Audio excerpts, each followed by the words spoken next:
Goodies! Today we are going to read one of the well-known favorite story of time, Jack and the Beanstalk.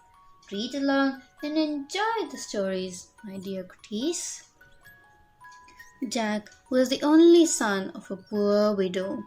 He did not help his mother in any way. As he was not able to earn, both of them remained very poor. They had a very old cow, which was of no use to them. So one day, Jack's mother said, "My dear son, how long do we live without food? There is no grain at home to cook. The only thing left at home is this old cow.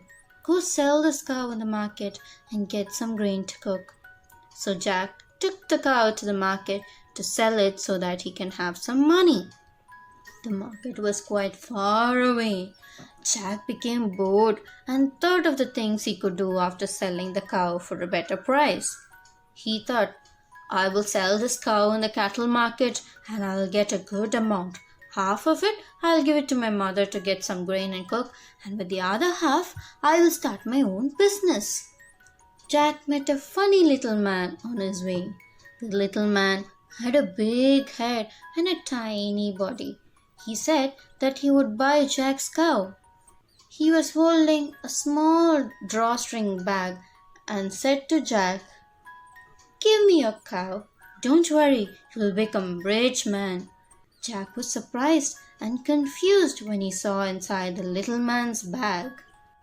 It contained only 5 little shriveled beans.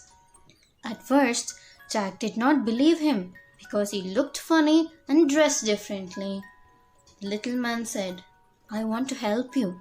Give me your cow and take these magic beans, and very soon you will become rich." After saying this, the little man vanished along with the cow. Jack felt dizzy. He hurried back home and told the whole story to his mother. The mother became terribly wild when she saw the beans. She started scolding Jack. He took the beans and threw them out of the window. She made poor Jack to sleep hungry. The mother felt very sorry for her son as he slept without food. She thought someone had deceived her son. She prayed to God, "Oh God, help us to survive in this world." Saying so, she too slept after a while. The next day, a very hungry Jack got up early in the morning. He saw a huge beans plant near his window. He thought to himself, "Yes, this is a magic plant. I will go out and see that." He went out from the room. He started climbing upon the giant beans plant. His mother stood under the plant. He said goodbye to her. He started climbing. With no time, he saw a big road in front of him. Jack felt as if he was going towards heaven. He saw a beautiful garden in front of the house. He thought of walking along the road to see the other end of the road. Jack walked for many hours and he became tired at last. At that time, he saw a very big castle in front of him. He became very happy. As he was very tired and hungry, he thought of going inside the house and requesting them to give some food to eat. He went and knocked at the door. A very old and huge woman opened the door. Jack pleaded, "My dear lady, I'm terribly tired and hungry. Give me something to eat or I will die." The old woman replied, "My husband is a giant. Go away from here. It is time for his return. He will eat you up." But Jack pleaded with her, and she took him inside the castle and gave him some bread and cheese to eat. Alas, there was a knock at the door. The giant's wife cried aloud and requested Jack to hide in the oven. The giant came in. He could smell the flesh of human body and danced in joy. The giant asked, "Dear, I'm smelling some human flesh. I can have a feast today." But the old lady requested him to sit down and have his meal. The giant sat down and finished his dinner as his wife had suggested him. After the dinner, the giant opened a very big box with bags full of gold and started counting the money. After some time, the giant and his wife began to nod, and within a short time, they fell asleep. Jack was watching all this. He came out of the oven and took a bag of gold and ran to the beanstalk and reached his home and said, "Mother, see, I've brought some gold coins. I brought it from the giant's house. Now we can live happily." For some months, Jack and his mother lived happily with the gold coins they got from the bag. When the money became less, once again Jack reached the house of the giant. The giant's wife saw Jack and told him, "When you came last time, my husband lost one of his gold bags." Jack replied, "Really? Let me help you in searching out.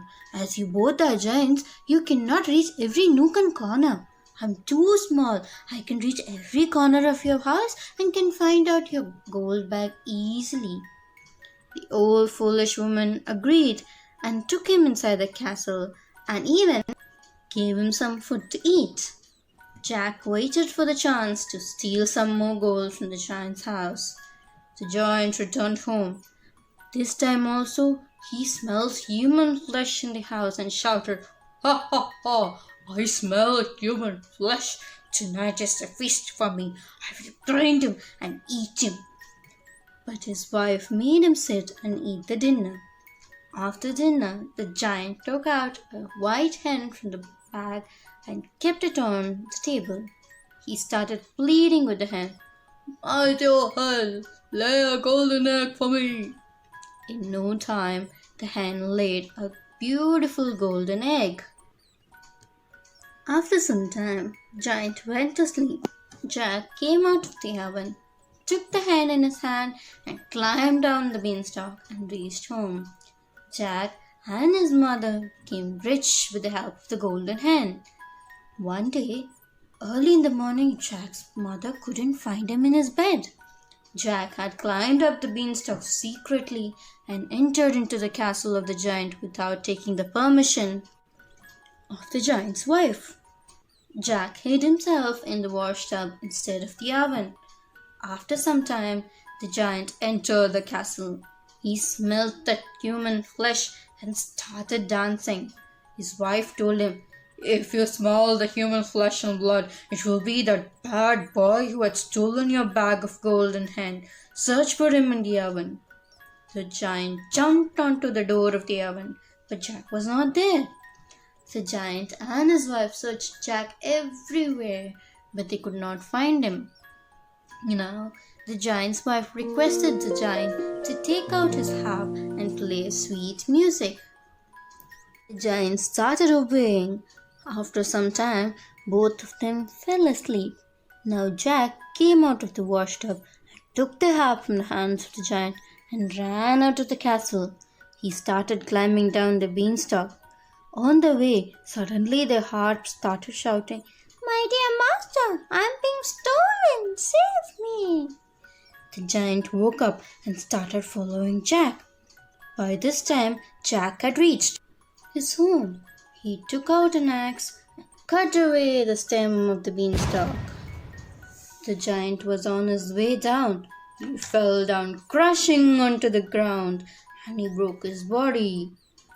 Jack was happy. He showed the harp to his mother.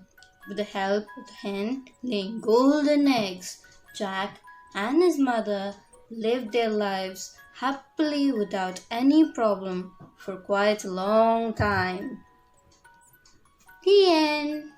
That's all for today, dears. We'll be returning tomorrow with another interesting story on a magical journey. Bye bye.